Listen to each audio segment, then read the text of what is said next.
Hello everyone. তো সকাল এখন 6টা বাজছে। আমরা এখন যাচ্ছি বিচে। সূর্য এখনও ওঠেনি। ভাবলাম সকালে সমুদ্রের সৌন্দর্য কেমন, তো একটু দেখে আসি।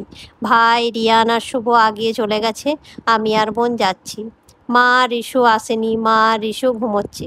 এই জায়গাটা পুরো নিস্তব্ধ, কোনো মানুষজন নেই, শুধু পাখির আওয়াজ শোনা যাচ্ছে। তো দূর থেকে ওই যে ঝাউবনটা দেখতে দারুণ লাগছে। আর ঝাউবনের মধ্যে দিয়ে দেখুন সরু রাস্তা চলে যাচ্ছে বিচ পর্যন্ত। তো চলুন যাই, আইকে সমুদ্রের ধারে বিচে বসে সূর্য ওঠাটা দেখ। কাল এখন 7টা বাজছে, এই সূর্য উঠেছে।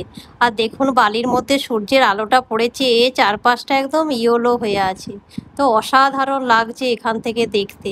আর পুরো বালিটা দেখতে পাচ্ছেন, যেন মনে হচ্ছে কেউ ডিজাইন করে রেখেছে পুরো বালিটার মধ্যে, দূর পর্যন্ত দেখা যাচ্ছে। তো দারুণ এখান থেকে লাগছে দেখতে। এই সমুদ্রের পাড়ে বসে সূর্য ওঠা দেখলাম, এক নতুন অভিজ্ঞতা হলো। যে সাইডে একটি দোকান আছে, ওখানে বসে বসে এখন চা খাচ্ছি আর সমুদ্রের সৌন্দর্য উপভোগ করছি। এখান থেকে দারুণ লাগছে দেখতে সমুদ্রটা। আর সকালে তো এই সূর্যটা উঠেছে, তো চারপাশটা একদম ঝলঝল করছে। কালকে এখান পর্যন্ত জল ছিল, আজকে কত দূরে চলে গেছে জল। আর এই পাশটায় পুরো গ্রিন, সূর্যের আলোটাই দেখুন পড়েছে, দারুণ লাগ। খালি পায়ে হাঁটছি এখন, আর দেখছেন নিচে কত ঝিনুকের খোলাগুলো পুরো দূর দূরান্ত পর্যন্ত একদম সাদা হয়ে আছে, যেন মনে হচ্ছে যেন মুক্ত বিছানো আছে। আর এইদিকে সূর্যের আলোটা জলের মধ্যে পড়েছে, অসাধারণ দেখতে লাগছে। তো চলুন এখন রিসর্টে ফিরি, ব্রেকফাস্টের টাইম হয়ে গেছে, পরে আবার একবার আসবো।